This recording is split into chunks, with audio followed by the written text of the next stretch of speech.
Well, hey again, everyone. This is Bob from Bossrox DIY Solar, and in this video, we're going to be talking about the myth about wiring your battery banks to your system. Now, quite a few YouTubers will say that you have to have equal lengths of wire from your battery banks to your bus bar, and I'm here to tell you that is nonsense. That is not at all true. As you can see here, I've got all these battery banks, and then I've got some more over there, and the bus bars for these battery banks are right here. There's the negative side, and then over here you'll see there's the positive side. So all the battery banks that are closest to those bus bars, which are going to be these up here, pretty much those right there, those will be the ones that charge the fastest. And then once they're charged, then all the energy that they're no longer using will be diverted to the battery banks that are further away from the bus bar, until they're all eventually balanced equally. So having them all hooked up at the same length of wire is just a big waste of wire, if you ask me, and expense. And there's no need to do that. So for example, over here, these banks over here are hooked up quite a bit more distance from the bus bars than these over here, because these banks here hook up directly to my inverter. And then for them to get charge from the bus bars, they've got to go through this big 4-aught wire back to the bus bar, which is about 10 feet.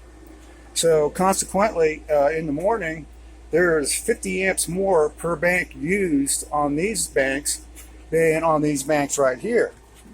But see, that doesn't even really matter, because once these sets of banks right here come up to full charge, then all the energy that's not being used by these batteries anymore to be charged is going into those batteries right there. So they'll charge up about an hour later than this set of batteries will.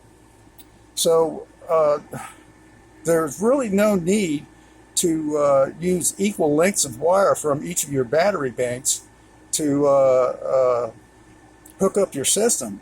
To me, that is just a big waste of expense and wiring that's unnecessary, because your chargers are set for a certain voltage. In my case, it's 27.4 volts. So once a battery bank reaches 27.4 volts, it's going to stop charging. And then what battery banks haven't come up to 27.4 yet, all that energy will be going to those battery banks. So even though they're not charging up equally at the same time, it doesn't really make any difference. So I just wanted to pass that along to y'all. And another thing, some of these guys that are poo-pooing using aluminum for connectors on batteries. Now, in a DIY lithium battery setup like this is perfectly fine to use, as long as you don't go over 100 amps. These are like 3/16 width bus bars, and they can handle 100 amps just fine. But if you're going over 100 amps, then I would definitely go to copper. But as many banks as I've got here, the maximum I ever see going in or out of these batteries is not much more than about 30 amps. So the aluminum is perfectly safe to use in a situation where you've got a huge battery bank like I've got. So anyways, I just wanted to pass on that info to y'all and let you know what I thought on the subject. And that's all I got to say about it. Thanks for watching.